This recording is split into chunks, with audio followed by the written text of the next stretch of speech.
কিছু সময় পর তিনটে হাতে তালি দিয়ে যেই না পুরী গোসাই দ্বার খুলেছে মা, দেখছে থালাতে আর প্রসাদ নেই।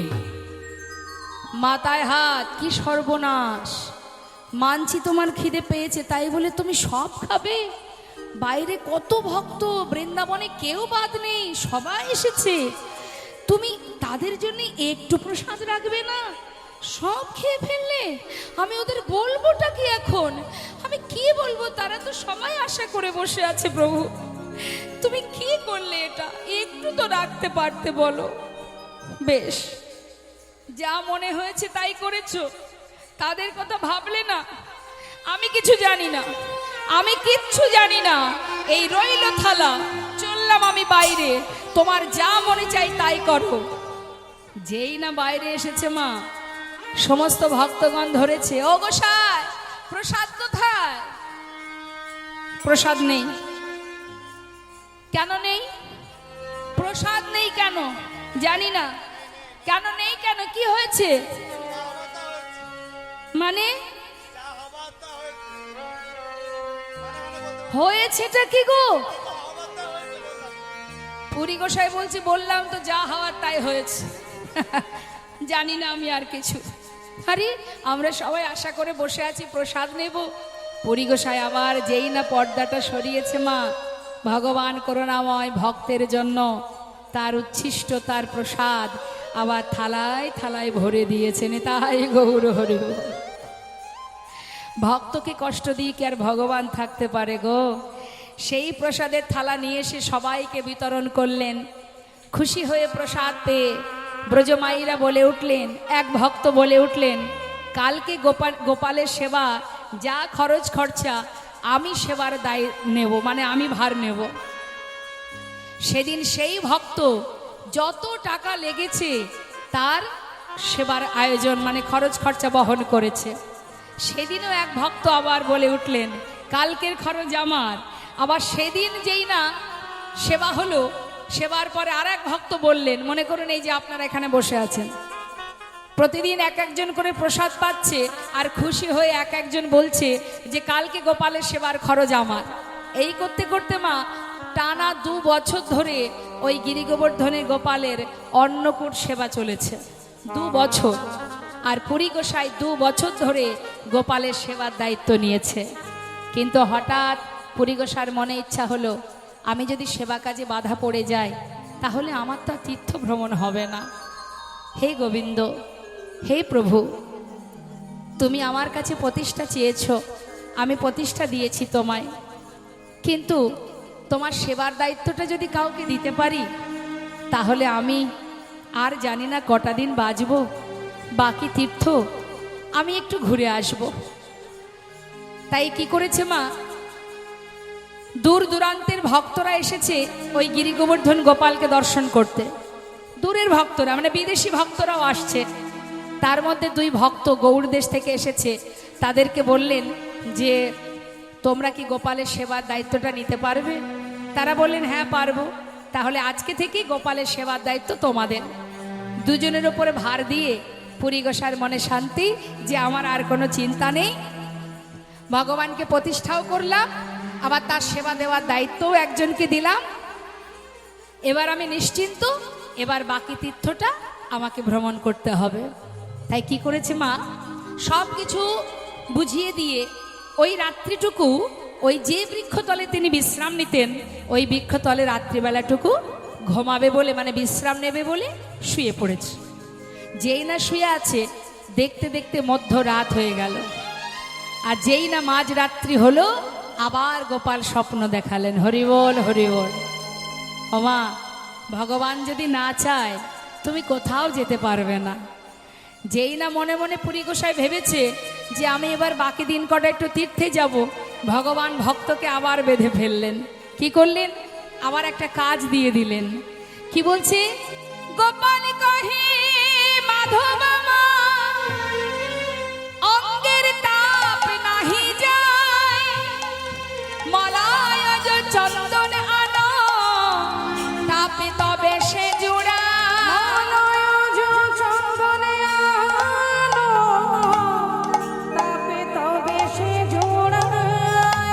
হরি বল হরি বল। গোপাল কহে মাধব আমার অঙ্গের তাপ নাহি যায়, মানে আমার সারা দেহ জ্বলে যাচ্ছে, তুমি মলয়জ চন্দন নিয়ে এসো, তবে আমার তাপ নিবারণ হবে। ওমা মলয়জ চন্দন দেখেছেন কখনো? দেখেছেন? মলয়জ চন্দনটা সাদা এবং সুগন্ধি, মানে খুব সুন্দর গন্ধ। আর কি, সেটা যদি অঙ্গে মাখা হয় না, শীতল হয়, ঠান্ডা প্রকৃতির, মানে শীতল, শরীরের জ্বালা নিবারণ হয়। তাই প্রভু বলছেন আমি বহু বছর মাটির তলায় ছিলাম, আমার সারা শরীর জ্বলে যাচ্ছে, তাই যাও মাধব তুমি মলয়জ চন্দন নিয়ে এসো।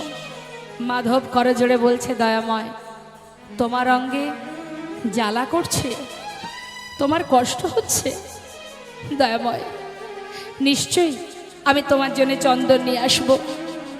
আমি কথা দিচ্ছি প্রভু, তোমার কোনো কষ্ট আমি রাখবো না।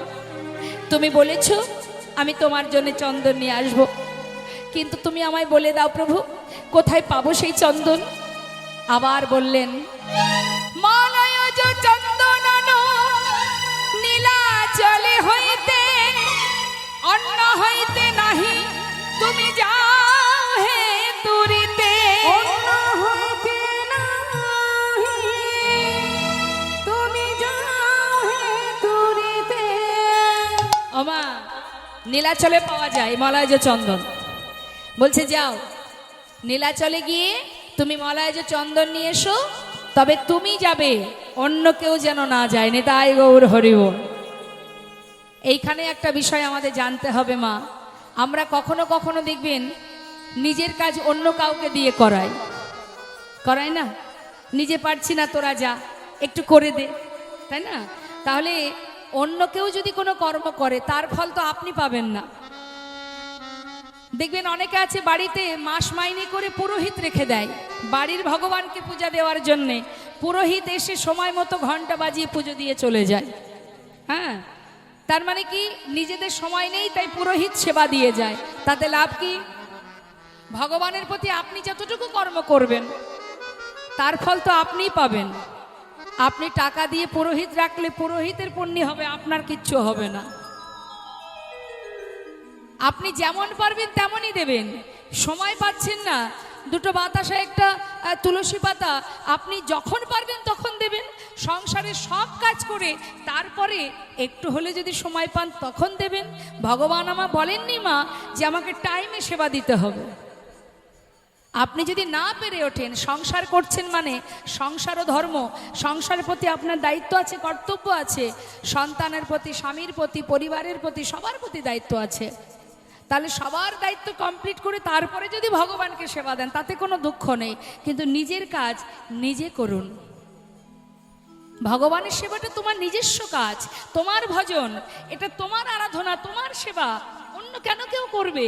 যারা দেখবেন এই যে এই বাড়িতে যে হরিবাসর হচ্ছে, যে দাদা ভাই বা যে স্ত্রী যার সন্তানের জন্য এত সুন্দর হরিবাসরের আয়োজন করেছে, তারা মন থেকে করছেন, যতটুকু করছেন নিজের অন্তর থেকে। কেন না, আমি করছি, প্রভুর সেবা দিচ্ছি, আমার এই সেবাটাই আমি, তিনি তো পারতেন লোক দিয়ে করাতে, পারতেন না নিজে না এসে। অনেক অনেক জায়গায় আমরা হরিবাসরে যাই, দেখা যায় বাড়ির গিন্নি বেরোচ্ছে না, সব কাজ করছে অন্য লোকেরা। গিন্নি কখন বেরোবে? যখন আসরে হরিনাম চলবে তখন হয়তো এসে একটু ফর্মালিটি করে চলে গেল। এমনও দেখেছি জায়গা, আমরা দেখেছি। হ্যাঁ, সবই বাইরের লোকেরা করছে, নানাবিধ লোকেরা করছে, কিন্তু তারা আসছে না। এটা নয় ভগবানের সেবা। যারা কমিটির ভক্তরা জীবের দ্বারে দ্বারে ভিক্ষা করে, তা আপনি যদি বাড়িতে হরিবাসর দেন, 5 বাড়ি ভিক্ষা করবেন, আপনি না গিয়ে অন্য কাউকে পাঠাবেন, এটা হবে না মা। তোমার কর্ম তোমাকে করতে হবে। তুমি অল্প করো, যতটুকু পারবে ততটুকু করো, বিশাল কিছু করতে হবে না। ভগবান এটা দেখে না যে তুমি কত কি আয়োজন করলে, এটা ভগবান দেখে না। ভগবান কি দেখে? তুমি কোন মনোবৃত্তি নিয়ে, কোন মনোভাব নিয়ে ভগবানের সেবা দিচ্ছ। হে দয়াময়, আমি যেমন পেরেছি তেমন তোমায় দিয়েছি, আমার যতটুকু সম্ভব আমি করেছি। তুমি কৃপা করে আমার এই দান, আমার এই সেবা তুমি গ্রহণ করো। নিতাই গৌর হরি বল হরি বল। তাই মা, পুরী গোসাইয়ের চলার শক্তি নেই, বৃদ্ধ হয়ে গেছে, বয়স হয়েছে তার, তবু যে প্রভু আদেশ করেছে বলে আজ তিনি চললেন ভগবানের জন্য ওই নীলাচল। কোথায় বৃন্দাবন আর কোথায় নীলাচল, তিনি গুটি গুটি পায়ে এবার প্রভুর জন্য যাচ্ছে। বৃন্দাবন থেকে যাত্রা করেছে নীলাচলে যাবার জন্য। তা নীলাচলে যাবার পথে রাস্তার মাঝখানে ওই রেমুনার ওপর দিয়েই তাকে যেতে হবে মা। তা যখন রেমুনার ওপর দিয়ে যাচ্ছে চিন্তা করছে তাই তো এলাম যখন রেমুনা, যায় একবার একটু গোপীনাথকে দর্শন করে তার চরণে প্রণাম করে আসি। এই মনে করে যেই না পুরী গোসাই রেমুনার মন্দিরে প্রবেশ করেছে মা, তখন সবেমাত্র সন্ধে হয়ে গেছে। আর যেই না সন্ধে হয়ে গেছে গোপীনাথ মন্দিরের সামনে গিয়ে প্রণাম করতে যাবে, এমন সময় পূজারী, ওই গোপীনাথ মন্দিরের যে পূজারী, তিনি কি করেছে, মন্দিরের দরজাটা বন্ধ করে দিয়েছে। তখন পুরী গোসাই জিজ্ঞাসা করছে, ও পূজারী, আমি এসেছি গোপীনাথকে প্রণাম করব, তুমি দ্বার বন্ধ করে দিলে, একবার দেখতে পেলাম না। তখন পূজারী বলছে, শোনো, এখন আর দর্শন হবে না। কেন? এখন গোপীনাথের ভোগ দিতে হবে সন্ধ্যার সময়। সন্ধ্যায় আবার কি ভোগ হয় জানো না? শোনো শোনো, সন্ধ্যায় ভোগ লাগে অমৃত কেলি না,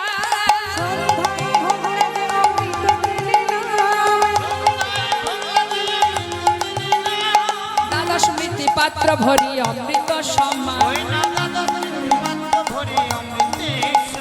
দ্বাদশ মৃত্যু পাত্র ভরি।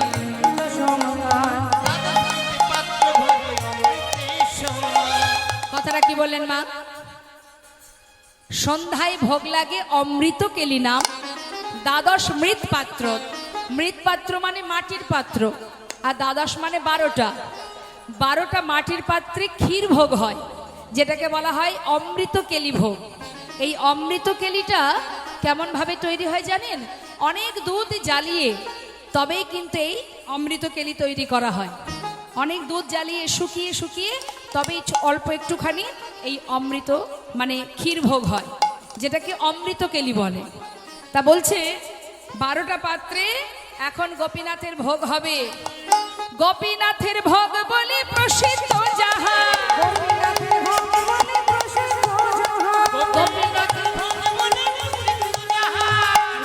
পৃথিবীতে এইছে ভোগ কাহা নাহি আর, পৃথিবীতে এইছে ভোগ কাহা নাহি, নানা পৃথিবীতে এইছে ভোগ কাহা নাহি আর, পৃথিবীতে এইছে ভোগ কাহা নাহি আর। নাই তুলনা, নাই তুলনা, শোনো, নাই তুলনা, নাই তুলনা, এই ক্ষীরের নাই তুলনা, ক্ষীরের নাই তুলনা, কোথাও পাবে না, কোথাও পাবে না, না কোথাও পাবে না, কোথাও পাবে না, এই অমৃত কেলি ভোগ কোথাও পাবে না, অমৃত কেলি ভোগ কোথাও পাবে না, পৃথিবীতে ওইছে ভোগ কাহা নাহি আর, পৃথিবীতে ওইছে ভোগ কাহা নাহি আর, পৃথিবীতে ওইছে ভোগ কাহা নাহি আর। গোপীনাথকে চন্দন লেপন করলে আমার তাপ, আমার জ্বালা নিবারণ হবে। যাও। পুরী গোসাই দেরি না করে রেমুনার মন্দিরের যে পূজারী, তাকে স্বপ্নের কথা খুলে বললেন। খবর পেয়ে সমস্ত রেমুনার ভক্তগণ এলেন। এবার পূজারী আর এদিকে পুরী গোসাই সবাই মিলে সেই চন্দন গোপীনাথের অঙ্গে লেপন করতে শুরু করলেন। মা কতদিন লেপন করেছে? টানা 21 দিন। যতদিন চন্দন ছিল ততদিন লেপন হয়েছে, মাখিয়েছে গায়ে। হ্যাঁ, এক টানা 21 দিন, যাকে বলা হয় চন্দন যাত্রা। যদি আপনারা যান কখনো রেমুনার গোপীনাথ মন্দিরে, চন্দন যাত্রা যখন হয় অক্ষয় তৃতীয়া থেকে শুরু হয়, দর্শন করে আসবেন। সেইখানে পুরী গোসাই রয়ে গেলেন, আর কোথাও যায়নি মা, সেখানে তার সমাধিও আছে, দর্শন করে আসবেন।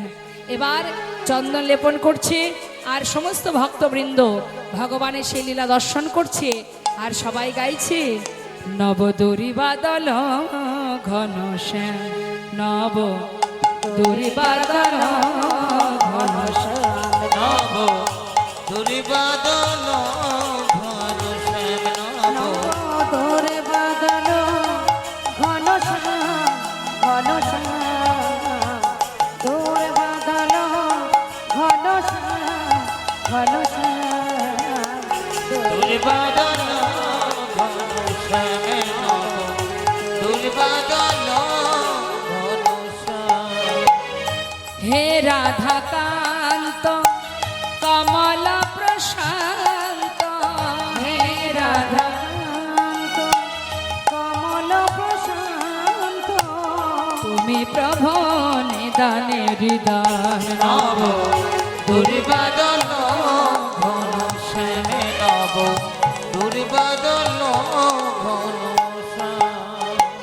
যে বাঁশি বাজিয়েছিলে, যে বাঁশি বাজিয়েছিলে, যে বাঁশি বাজিয়েছিলে, যে বাঁশি বাজিয়েছিলে বৃন্দাবনে, সে বাঁশি বাজাবার সবারই কানে যে বাঁশি বাজিয়েছিলে বৃন্দাবনে, সে বাঁশি বাজাবার সবারই কানে। নব দুর্বাদল ঘন শ্যাম নব দুর্বাদল ঘন শ্যাম ঘন শ্যাম নব দুর্বাদল ঘন শ্যাম ঘন শ্যাম নব দুর্বাদল ঘন নিতাই গৌর হরি বল হরি বল। বাদল ঘন নব দুর্বাদল ঘন শ্যাম। ভক্ত আর ভগবানের মিলন হইল, ভগবানের মিলন হইল, ভক্ত আর ভগবানের মিলন হইল, প্রেমানন্দে বদন ভরে হরি হরি বল, প্রেমানন্দে বদন ভরে হরি হরি বল। মহাপ্রভু চূড়াটা বুকের মধ্যে করে নিয়ে মন্দিরের সামনে যে জগমোহন আছে মা, যেটাকে বলা হয় নাট মন্দির, ওই নাট মন্দিরের আর এক নাম হচ্ছে জগমোহন। ওই জগমোহনের ঠিক মাঝখানে চারিপাশে ভক্তগণকে নিয়ে মহাপ্রভু মধ্যমণি হয়ে বসলেন। বসে চূড়াটা হাতে করে নিয়ে ভক্তগণকে জিজ্ঞাসা করছে, ভক্ত, এই যে রেমুনার গোপীনাথ, এই গোপীনাথ জগৎ বিখ্যাত, সবাই এই জগতে এই গোপীনাথকে চেনে, বলতে পারো তোমরা জানো রেমুনার গোপীনাথ কেন জগৎ বিখ্যাত, কেন তার এত প্রতিষ্ঠা, কেন তার এত নাম, কার জন্য তোমরা জানো? ভক্তগণ বলছে, ওর প্রভু আমরা কি করে জানবো, তুমি বলো তবে তো জানবো। আপনারাও জানেন না? এইবার প্রভু বললেন শোনো, এই রেমুনার গোপীনাথ জগৎ বিখ্যাত হয়েছে আমার দাদু গুরুর জন্য। যদি বলেন কিভাবে, এবার শোনো। এই যে মাধবেন্দ্র পুরী গোসাই মা, এই পুরী গোসাইর বাড়ি ছিল বাংলাদেশে। হরে কৃষ্ণ। বাংলাদেশে সিলেট বলে যে জায়গা, সিলেটে এই পুরী গোসাইর বাসস্থান। কিন্তু এই সিলেট এখন বর্তমান নাম হয়েছে সিলেট, যেটা আগে নাম ছিল শ্রীহট্ট, অর্থাৎ আমার মহাপ্রভুর পিতৃভূমি হচ্ছে এই বাংলাদেশ শ্রীহট্টে, এখন তার নাম হয়েছে সিলেট। একটু মন দেবেন কথার মধ্যে। এবার ওই সিলেটে পুরী গোসাইর পরিবারও ছিল, তার একটা পুত্র সন্তান ছিল। হঠাৎ তার স্ত্রী মারা যায়। মারা যাবার পর পুরী গোসাই তার পুত্র সন্তানকে নিয়ে বাংলাদেশ ছেড়ে ভারতবর্ষে আসে।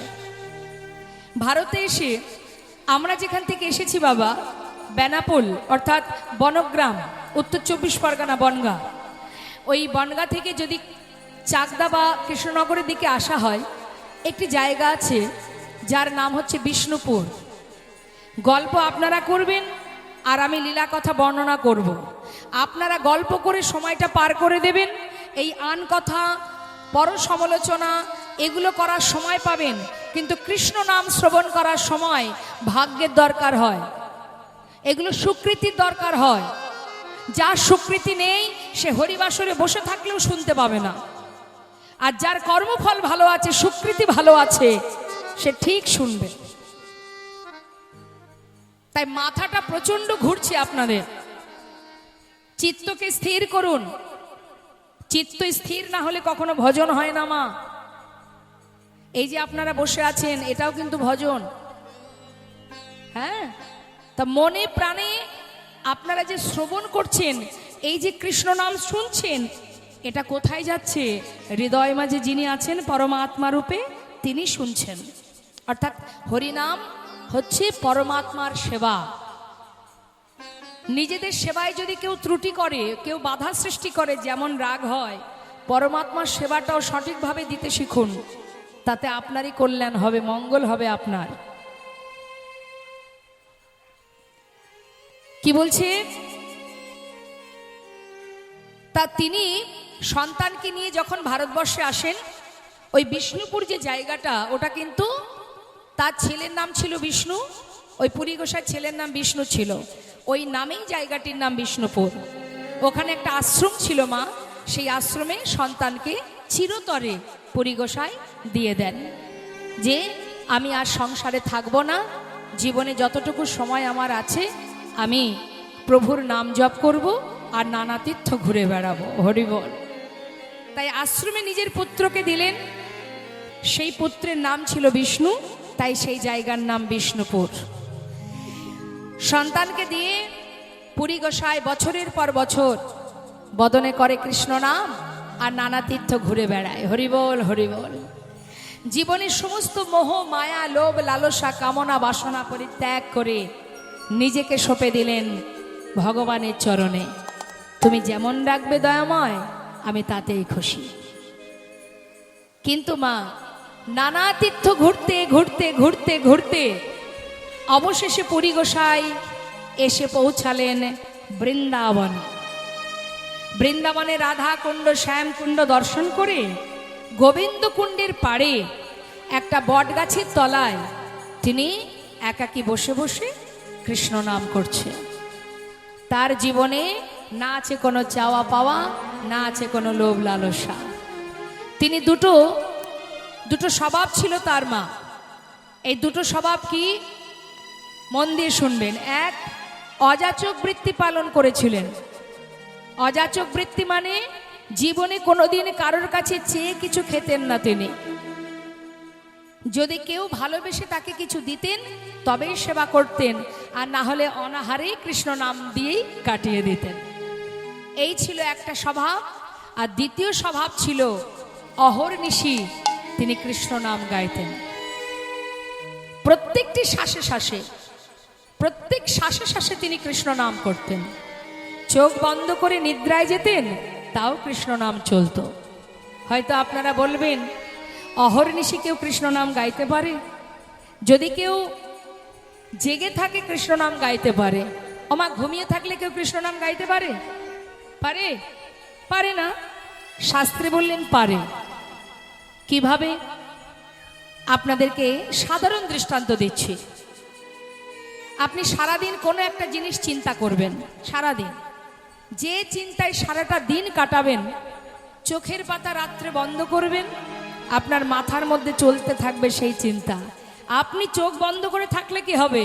আপনার মস্তিষ্ক, আপনার ইন্দ্রিয় কিন্তু কাজ করবে। সেই একই জিনিস আপনি ঘুমের মধ্যেও দেখবেন। অর্থাৎ অভ্যাস। অভ্যাস। আমাদের এই দেহের মধ্যে যতগুলো ইন্দ্রিয় আছে, তুমি যে পথে চালনা করবে সে তাড়াতাড়ি শক্তিশালী হবে।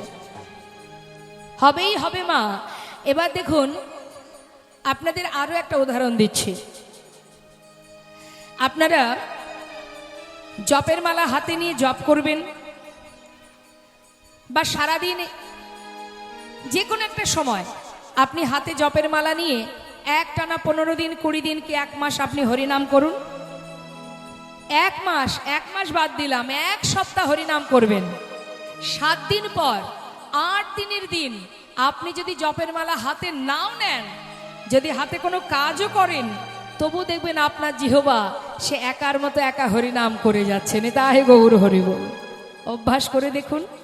7 দিন একটানা হরিনাম করবেন, 16 নাম করবেন, বেশি না 4 মালা করবেন। তারপরেই দেখতে পাবেন তার ফলটা কি হয়। আপনি কাজ করছেন, আপনার জিহ্বা হরিনাম গাইছে। আপনি নিজেও বুঝতে পারবেন না যে আপনার জিহ্বা, আপনার ঠোঁট সে কখন হরিনামে মত্ত হয়ে গেছে। এটা হচ্ছে অভ্যাস মা। তাই যারা বছরের পর বছর কৃষ্ণ নামে নিজেকে সঁপে দিয়েছে, সে চোখের পাতা বন্ধ করলেও তার ভিতরে কিন্তু কৃষ্ণ নাম চলতে থাকে।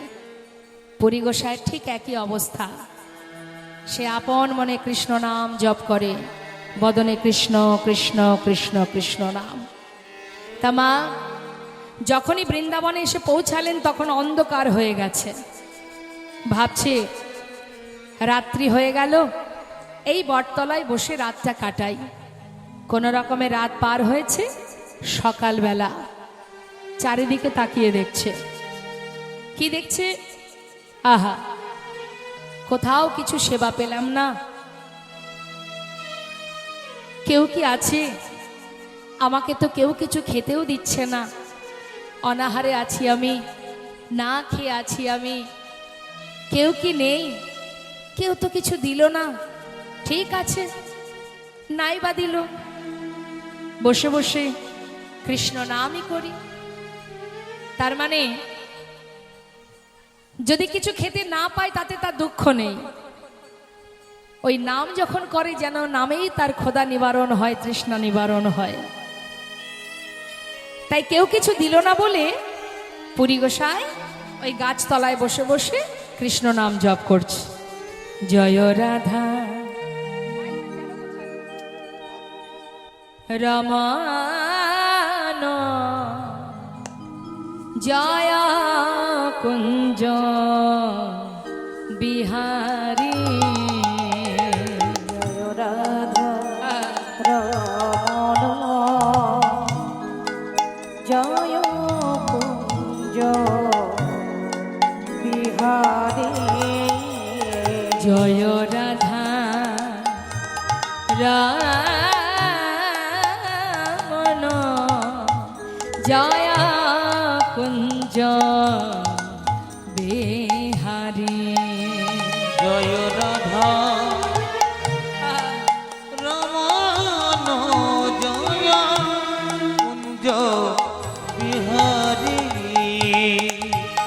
ওই নবীন নিরদয়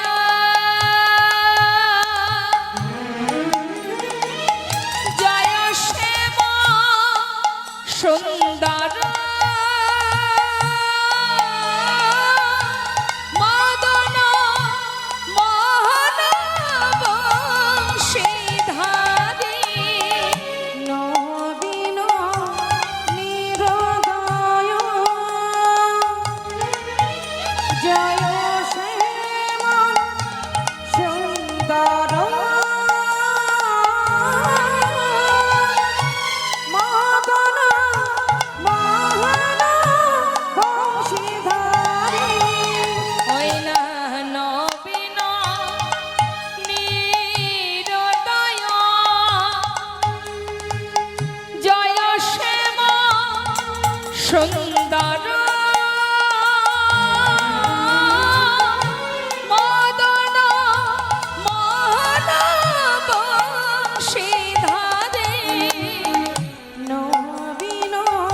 নবদ্বীপের মাঝে গৌরহরি যখন সন্ন্যাসী হন, গৌরহরি সন্ন্যাসী হয়েছিলেন কাটোয়া কাঞ্চননগরে কেশব ভারতীর আশ্রমে। সন্ন্যাসী হবার পর যখন মহাপ্রভু চলে যাচ্ছেন, তখন মহাপ্রভুর মাকে, মায়ের নাম কি? মায়েরা বলুন, সামনে যে মায়েরা আছেন, মহাপ্রভুর মায়ের নাম কি? জোরে বলুন। সচী মাতা। সচীমা কাঁদছে, কারণ তার ছেলে সন্ন্যাসী হয়ে গেছে। তা যখন মা কাঁদছে, তখন নিতাই চাঁদ এসে বলছে, মা তুমি কেঁদো না। নিতাই চাঁদকে, ইনি হচ্ছেন দাপর যুগে কৃষ্ণের দাদা বলরাম, কলিযুগে হয়েছে নিত্যানন্দ। তা নিত্যানন্দ প্রভু বলছে, মা তুমি কেঁদো না, ভাই যত দূরেই থাকুক না কেন, আমি ভাইকে তোমার কাছে ধরে নিয়ে আসব। মা বললেন, যে ছেলে একবার সন্ন্যাসী হয়ে চলে যায়, সে কোনোদিন আর মায়ার সংসারে ফেরে না। বললেন, মা ভাই সন্ন্যাসী হয়ে গেলেও নিয়ে আসবো, যদি না হয়ে থাকে তবুও নিয়ে আসবো, কথা দিচ্ছি তোমায়, ভাই যেখানে থাক, যেভাবে থাক, তোমার কাছে ধরে নিয়ে আসবো। এবার আমার নিতাই চাঁদ কাটোয়া কাঞ্চননগরে গিয়ে কেশব ভারতীর আশ্রমে গিয়ে জিজ্ঞাসা করলেন। গুরুদেব বললেন যে তোমার ভাই নিমাই একটু আগে সন্ন্যাসী হয়ে বৃন্দাবনের পথে চলেছে।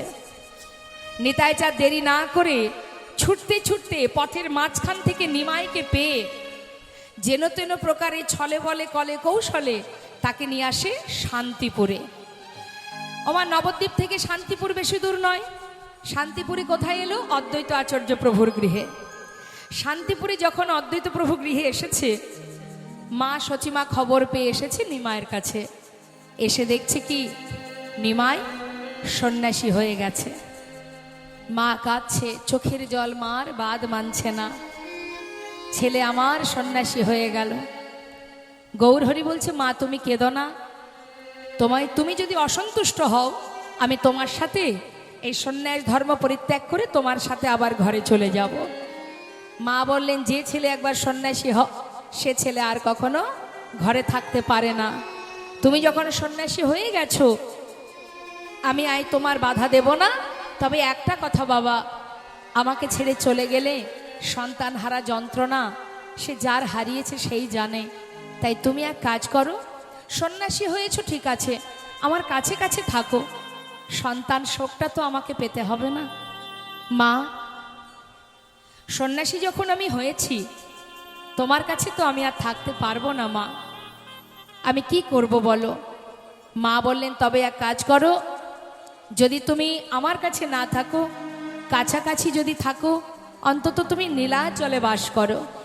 নীলাচল অর্থাৎ পুরীধাম। পুরীধামে যদি তুমি থাকো, নদেবাসী যখন সব নীলাচলে যাবে, তারা ফিরে এলে তাদের কাছ থেকে জানতে পারবো তুমি কেমন আছো, কোথায় আছো, কি করছো। তাই হবে মা, তোমার বাক্যই শিরোধার্য, মাথায় করে নিলাম তোমার কথা, আমি নীলাচলে যাব। মহাপ্রভু যখন চলে যাচ্ছে, ঠিক তার ভক্তবৃন্দরা সবাই বলে উঠলেন, ও দয়াময়, তুমি যদি চলে যাও আমরা কিনে থাকবো, তুমি ছাড়া তো নবদ্বীপে আমাদের আর কেউ নেই, তাই তুমি যদি যাও তোমার সাথে আমরাও যাব। গৌরহরি বলছে, না না, তোমরা যেও না, তোমরা তোমাদের সংসারে থাকো, সংসারের প্রতি দায়িত্ব আছে তোমাদের। কে শোনে কার কথা মা? ভক্তরা কি ভগবানকে ছেড়ে থাকতে পারে? তারা বলে উঠলেন, দয়াময়, নবদ্বীপে তোমার সঙ্গে পথে পথে হরিনাম করেছি, তোমাকে ছেড়ে থাকতে হবে, এ কথাটা যখনই মনে ভাবি আর নিজেদের স্থির রাখতে পারি না। তাই তুমি যদি চলে যাবে, তোমার সাথে আমরাও যাব। আমরা তোমার কথা শুনবো না প্রভু, এ কথা রাখতে পারবো না। তারাও তাদের সংসার পরিত্যাগ করে মহাপ্রভুর সাথে নবদ্বীপ থেকে নীলাচলের পথে যাত্রা করলেন। তা কারা কারা যাচ্ছে মা? পণ্ডিত জগদানন্দ নিত্যানন্দ রায়, পণ্ডিত জগদানন্দ নিত্যানন্দ রায়, ওই না পণ্ডিত জগদানন্দ নিত্যানন্দ রায়। দেখো হরি গুণ কীর্তনে পথে চলি যায়, ওই না হরি গুণ কীর্তনে পথে চলি যায়, হরি গুণ কীর্তনে পথে চলি যায়, বলে হরি বল হরি বল, বলে হরি বল হরি বল, বলে হরি বল হরি বল। বলে হরি বল হরি বল। আচ্ছা, মাঝখানে রাধাকৃষ্ণ দেখতে পাচ্ছেন? দেখতে পাচ্ছেন তো? রাধাকৃষ্ণর এই পাশে যিনি আছেন ইনি কে দেখে বলুন, জোরে বলুন। আর এ পাশে, হ্যাঁ, তা যাচ্ছেন আমার প্রভু ভক্তগণকে নিয়ে হরি গুণ কীর্তনে পথে চলে যায়। হরি গুণ কীর্তনে পথে চলে যায়। হরি গুণ কীর্তনে পথে চলি যায়। বলে হরি বল হরি বল, বলে হরি বল হরি বল, হরি বল হরি বল, বলে হরি বল হরি বল। হরি বিনা নাহি বল হরি বল হরি বল, হরি বিনা নাহি বল হরি বল হরি বল। হরি গুণ কীর্তনে পথে চলে যায়। হরি গুণ কীর্তনে পথে চলে যাও। আমার ভক্তগণকে নিয়ে প্রভু যাচ্ছেন আমার পথে। যেতে যেতে হলো কি দেখুন, কোথায় এসে পৌঁছালেন? বালেশ্বর। গেছেন কখনো বালেশ্বরে? রেমুনাতে গেছেন? রেমুনা কে গেছেন? রেমুনায় হাত তুলে দেখান।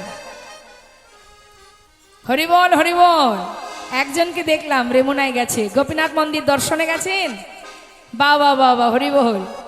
দুজন হলো, আপনার কেউ জাননি তাই তো? তাহলে শুনুন, বেশি দূর খুব একটা যে কাছে তাও নয়, অনেকটাই দূর। তা মা রেমুনাতে যখন পৌঁছালেন, নীলাচলে যাবার পথে, তো নীলাচলে যাবার পথে ওই রেমুনার কাছে এসে গৌরহরি জিজ্ঞাসা করছে ভক্তদেরকে, ভক্তগণ এটা কোথায় বলো তো? রেমুনা। তাহলে রেমুনায় যখন এলাম, চলো এই রেমুনায় যে গোপীনাথ আছে একবার গোপীনাথকে দর্শন করে আসি। হরিবল হরিবল।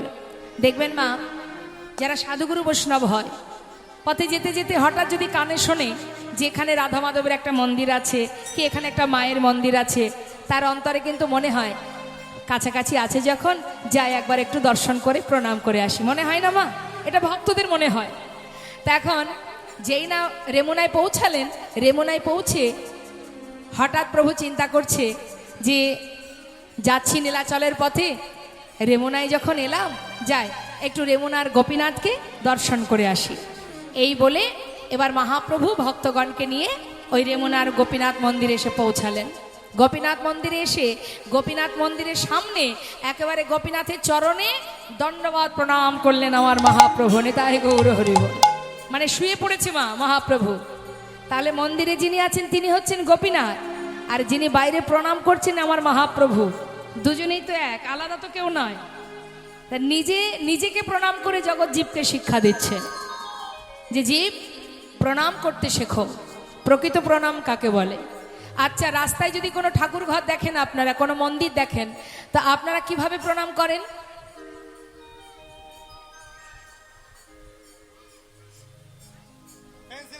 পথে যেতে যেতে আমরা কিভাবে প্রণাম করি?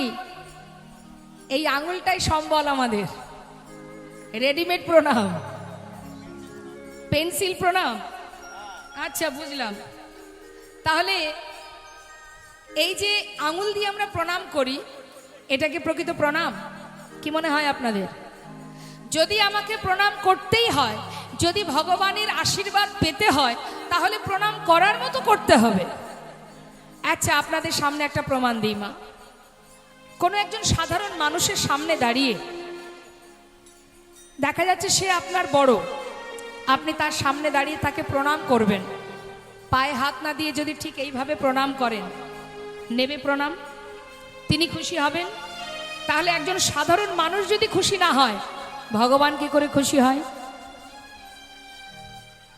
সাধুগুরু বৈষ্ণবের কথা বাদ দিলাম, মাতা পিতার কথা বাদ দিলাম, একটা সাধারণ মানুষকেও যদি প্রণাম করতে হয়, হয় তার পায়ে হাত দিয়ে প্রণাম করতে হবে, না হলে করজোড়ে মাথা নিচু করে প্রণাম করতে হবে। তাহলে তাদের সামনে যদি আঙুল দিয়ে প্রণাম করলে সে ক্ষমা না করে, যে আশীর্বাদ না দেয়, তাহলে ভগবানকে দেখে আমরা এইভাবে প্রণাম করি কেন? এটা তো উচিত নয়। প্রণাম যদি করবে তো করার মতো করো, যাতে তোমার মঙ্গল হয়। এক হাতে জিনিস আছে, একটা হাত দিয়ে প্রণাম করো, নিজের বুকের মাঝে হাতটা রেখে মাথা নিচু করো, হে দয়াময় তোমার চরণে প্রণাম জানাই, তুমি কৃপা করে প্রণাম গ্রহণ করো। তাহলে মাথা নত করতে শিখতে হবে এবং প্রণামটা সঠিকভাবে করতে হবে। আজ আমার মহাপ্রভু তিনি যেই না গোপীনাথের চরণে প্রণাম করেছে, মা শুয়ে পড়েছে। যেই না প্রণাম করেছে, প্রণাম করা মাত্রই কি হলো শুনুন তাহলে। এবার একটু পদাবলীর কথাগুলো শুনতে হবে। রেমুনাই গোপীনা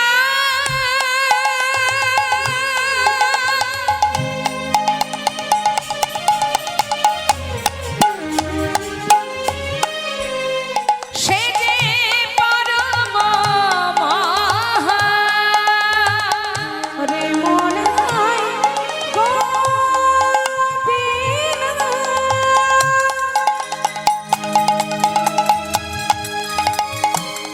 সে যে পরম মহান অগভক্তি করে তারে প্রভু করিলেন দর্শন। ওই না ভক্তি করে তারে প্রভু কইলেন দর্শন। যেই না প্রণাম করেছে মা, গোপীনাথের মাথার যে চূড়াটা ফুলের চূড়া সেটা পড়েছে মহাপ্রভুর মাথার উপরে। তার পাদে পদ্ম কমলে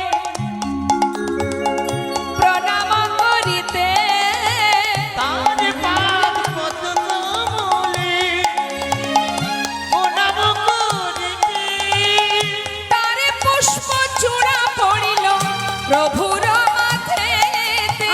তার পুষ্প চূড়া পড়ল প্রভুর সে মাথেতে। গোপীনাথের মাথার চূড়া মহাপ্রভুর মাথায় পড়ে গেল। আর যেই না মাথার উপরে পড়েছে, মহাপ্রভু চূড়াটা বুকের মধ্যে করে নিলেন। চূড়া পাইয়া প্রভু আমার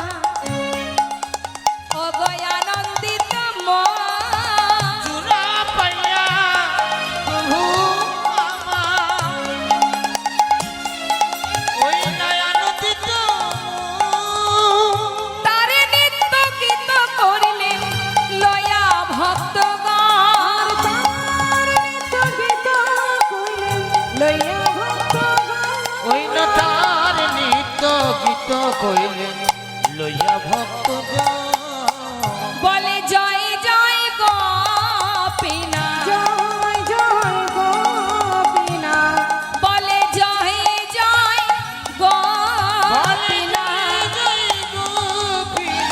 তুমি ত্রিজগতের নাথ, জয় জয় গোপীনাথ। আমি ত্রিজগতের নাথ, জয় জয় গোপীনা। তার নিত্য গীত কইলেন লইয়া ভক্তগণ। ওই না তার নিত্য গীত কইলে লইয়া ভক্তজন। হরিব গাছটা ঠিকঠাক কাটতে পারছে? এটা মাটি কোপাচ্ছে নাকি গাছ কাটছে বুঝতে পারছি। ঠিক করে গাছ কাটো। জয় গোবিন্দ জয় গোপাল, জয় গোবিন্দ জয় গোপাল, জয় গোপালা জয় নন্দলালা, জয় গোপাল জয় নন্দলালা, গোপালা জয় নন্দলালা, নন্দলালা যশোদা দুলালা, নন্দলালা যশোদা দুলালা, নন্দলালা যশোদা দুলালা। নন্দলালা দাঁড়াও। যশোদা দুলালা। ওই তো দেখা যাচ্ছে ছোট্ট একটা কুঞ্জ, স্বপ্নে যা দেখেছিলাম। দাঁড়াও দাঁড়াও, আর তোমরা গাছ কেটো না। ওই যে ছোট্ট কুঞ্জ দেখা যাচ্ছে, নিশ্চয়ই ওই কুঞ্জের মধ্যেই গোপাল আছে। তোমরা আর দেরি করো না, কেউ না কেউ ওই কুঞ্জের ভিতরে প্রবেশ করো। ওমা, ঘন জঙ্গল তো, লতা পাতায় ভরা, আবর্জনায় ভরে গেছে। সবাই বলছে ও গোসাই, স্বপ্নে দেখেছো তুমি, তুমি ভিতরে যাও, আমরা কিছু জানি না, আমরা কোথায় গিয়ে কি খুঁজবো, যাও তুমি যাও। খুড়ি গোসাই সঙ্গে সঙ্গে গুটি গুটি পায়ে ওই কুঞ্জের মধ্যে গিয়ে মা খুঁজে পাচ্ছে না, খুঁজে পাচ্ছে না। সারা দেহটাই মাটির তলায় চাপা পড়ে গেছে, পাতালতা জমতে জমতে সেটা মাটি হয়ে গেছে। আর রয়ে গেছে শুধুমাত্র হাতটা উপরে, একটা হাত উপরে, যে আঙুলে গিরি গোবর্ধন ধরেছিল যে হাতে, সেই হাতটাই শুধু উপরে আছে, আর দেহটা মাটির তলায় পড়ে গেছে। আর পুরী গোসাই খুঁজে পাচ্ছে না, সারা জায়গায় হাতরে হাতরে দেখছে, আর মুখে গাইছে জয় গোবিন্দ জয় গোপালা, জয় গোবিন্দ জয় গোপাল, গোবিন্দ জয় গোপালা, জয় গোবিন্দ জয় গোপাল, জয় গোপালা জয় নন্দলালা। পেয়েছি পেয়েছি, ওগো পেয়েছি। দাঁড়াও দাঁড়াও, সারা দেহটা পাচ্ছে না মা, ওই যে হাতটা আছে উপরে, হাতে যেই না হাতটা ঠেকেছে, পুরী গোসাই চিৎকার করে বলে উঠলেন পেয়েছি গো পেয়েছি, সবাই দেখো এই তো পেয়েছি গোপালকে, কিন্তু কি করে তাকে বাহির করব, মাটির তলায় চাপা পড়ে আছে মা। পুরী গোসাইর তো বয়স হয়েছে, তিনি একা তুলতেও পারছে না, কিন্তু উপায় নেই, তাকে তুলতেই হবে, বাহির করতে হবে। আর ছোট্ট কুঞ্জ, একজনের এসে দুজন ঢুকতেও পারছে না। এবার খুব কষ্ট করে পুরী গোসাই ভগবানকে সেখান থেকে তুলে ওই কুঞ্জের থেকে বাইরে এনে নিচে যেই না রেখেছে মা, রাখা মাত্রই পুরী গোসাই হাঁপিয়ে উঠেছে। এই যে বাপু শোনো, এই যে যা যা স্বপ্নে দেখেছি বাবা সবই করলাম, তাকে বাহিরও করেছি, সারা গায়ে নোংরা মাটি কাদা আবর্জনা, আহা প্রভু এত কষ্টে আছে। শোনো আর দেরি করো না, তোমরা কাজ করো, আমি কিন্তু পারবো না গিরি গোবর্ধন পর্বতের উপরে তুলতে। তোমরা সবাই মিলে যার গায়ে একটু জোর আছে, একটু বলিষ্ঠ ব্যক্তি যারা, তাদেরকে ডেকে নিয়ে এসো। পুরী গোসার তো বয়স হয়েছে, সে কি আর পারে মা? আর ভগবানের এমনই লীলা, তিনি আজ মনে মনে ইচ্ছা জেগেছে তার। আমাদের যেমন ইচ্ছা জাগে তারও ইচ্ছা জাগে গো। আমাদের ইচ্ছা জাগলে আমরা ভগবানকে জানাই। মানুষ যদি আমাদের ইচ্ছা পূরণ করতে না পারে, আমরা সোজা মন্দিরে চলে যাই, হে দয়াময় আমার মনে এই বাসনা তুমি ছাড়া কেউ পূরণ করতে পারবে না, বলি না? তাহলে আমাদের যেমন বাসনা জাগে তারও বাসনা। কি বাসনা জেগেছে তার? তার মনের ইচ্ছা যে ভক্ত আমাকে কাঁধে করে ওই গিরি গোবর্ধন পর্বতের ওপরে নিয়ে যায়, মানে ভক্তের কাঁধে চড়ে যাবেন তিনি, সেই জন্য একেবারে ভার হয়ে আছে। আর এদিকে সমস্ত যাদের গায়ে একটু জোর আছে, বলিষ্ঠ ব্যক্তি যারা, তারা সবাই মিলে এবার গোপালকে কাঁধে করে নিয়ে ওই গিরি গোবর্ধন পর্বতের উপরে প্রতিষ্ঠা করবে বলে নিয়ে যাচ্ছে। মহা মহা বলিষ্ঠ লোক একত্র করিলা,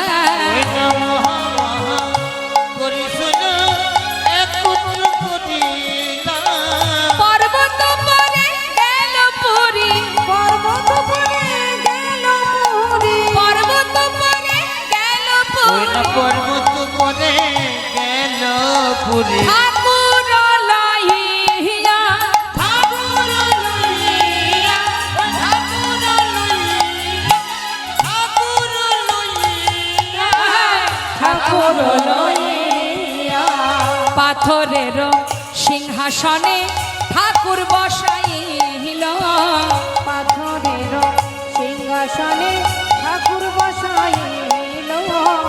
ওমা পর্বতের উপরে বসার জায়গা কোথায়? পাথরের উপরে বসিয়েছেন। তা শুধু বসিয়েছেন তা নয়, আবার পিছন দিকে একটা পাথর দিয়ে হেলান দিয়েছে, মানে একেবারে চেয়ারের মতো হয়ে গেছে। বলছে পাথরের সিংহাসনে ঠাকুর বসাইল, ওই না পাথরের সিংহাসনে ঠাকুর বসাইল, বড় এক পাথর পৃষ্ঠে পাথর পিছে অগয় অবলম্ব কহিল, বিনায় গৌর হরি বল, হরি বল। অবলম্ব কইল। একটা পাথর পিছন দিকে দিয়েছে, একটা পাথরে বসিয়েছে, মানে একেবারে সিংহাসন হয়ে গেছে সুন্দর একটা। এবার পুরী গোসাই বললেন, শোনো ভক্ত, তাকে প্রতিষ্ঠা করতে গেলে সব কিছু করতে হবে, তার সেবার আয়োজন করতে হবে, তাকে স্নান করাতে হবে। তা ব্রজমাই তোমরা শোনো, দেরি না করে গোবিন্দ কুণ্ড থেকে কলস কলস জল নিয়ে এসো, কারণ গোপালের সারা গায়ে কাদা মাটি লেগে আছে, বহু বছর মাটির তলায় ছিল, কত নোংরা লেগে আছে, যাও তাকে স্নান করাতে হবে। ব্রজবাসীদের আনন্দ ধরছে না মা, সমস্ত ব্রজমাইরা পুরী গোসাইয়ের কথা মতো নতুন নতুন কলসি নিয়ে এবার সব জল ভরতে যাচ্ছে। আপনারা বাড়িতে যখন ভগবানের প্রতিষ্ঠা করেন, অনুষ্ঠান করেন, যান না জল ভরতে, যান না মা? আনন্দ করে যান তো সবাই। তা আজ ব্রজমাইরা গিরি গোবর্ধনে গোপাল প্রতিষ্ঠা হবে বলে মনের আনন্দে সমস্ত ব্রজগোপীরা একটা করে নতুন নতুন মাটির কলসি, 100 কলস, নবশত, নব মানে নতুন, শত মানে 100 কলস জল ওই পর্বতের উপরে তুলেছিলেন ব্রজবাসীরা, ব্রজমাইরা। তা জল আনতে যাচ্ছে মা, শুধু কিন্তু জল নিয়ে আসতে যাচ্ছে না, সাথে আবার বাদ্যযন্ত্র যাচ্ছে, মনের আনন্দে যাচ্ছে সবাই। কেমন ভাবে? নবশত ঘাটি জল আজি কইল উপনীত, নবশত ঘাটি জল আজি কইল উপনীত, নবশত ঘট জল আজ কইল উপনীত, নবশত ঘাটি জল আজি কইল উপনীত, নবশত ঘট জল আজ কইল উপনীত, নবশত ঘাটি জল আজি কইল উপনীত, নবশত ঘট জল আজ কইল উপনীত। নানা বাদ্য ভেরিবারে শ্রী গুণ গায়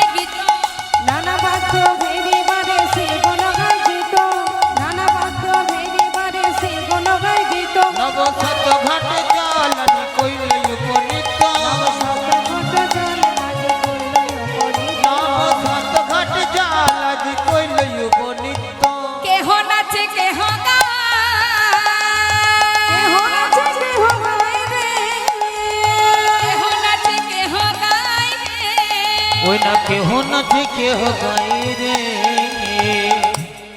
কেহ ধুলাই গড়া গড়ি ব্রজরমণী দেখো ব্রজরমণী গণ তারা করে হুলাহুলি ব্রজরমণী গণ করে হুলাহুলি। ওই না ব্রজরমণী গান তারা করে হুলাহুলি ব্রজরমণী গণ তারা করে হুলাহুলি। নব সাত ঘাট জল আজি কইল উপনীত ঘটে চলে আজ কইল উপনীত। নব সাত ঘাট জল আজি কইল উপনীত 100 ঘট জল মাটির কলসে করে জল ওই গিরি গোবর্ধন পর্বতের উপরে তোলা হলো।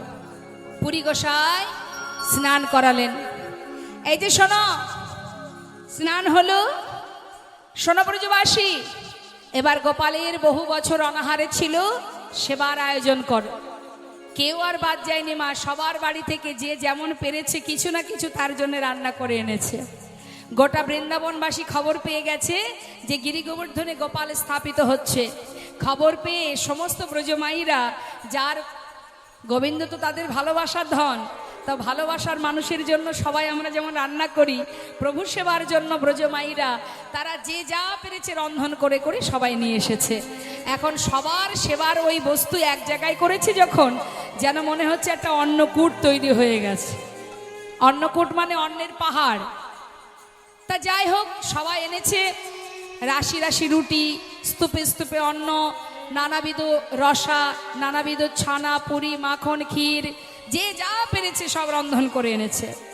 এখন পুরী গোসাই বললেন, তাহলে তোমরা এবার বাইরে যাও, আমি গোপালকে নিবেদন করে দিই। গোপালের নিবেদন হলো মা। এত বলি পুরী গোসাই নিবেদন করিল, বহুদিনের খোদাই গোপাল সকলি খাইল। বহুদিনের খোদাই গোপাল সকলে খাইল। হরিবল হরিবল। অনাহারে ছিল ঠিক আছে, তাই বলে সব খাবে? পুরী গোসাই নিবেদন করে বাইরে বেরিয়েছে মা। আমরা যেমন বাড়িতে ভগবানকে সেবা দিয়ে 5 মিনিটের জন্য বাইরে বেরিয়ে আসি না, পুরী গোসাইও ঠিক তেমন নিবেদন করে বাইরে এসেছে। বাইরে এসে দেখছে অগণিত ভক্তগণ সবাই ভগবানের প্রসাদ নেবে বলে অপেক্ষা করছে, আর সবাই মিলে খোল করতাল বাজিয়ে প্রভুর জন্য ভজন কীর্তন করছে। হ্যাঁ, ভজ গোবিন্দ গোবিন্দ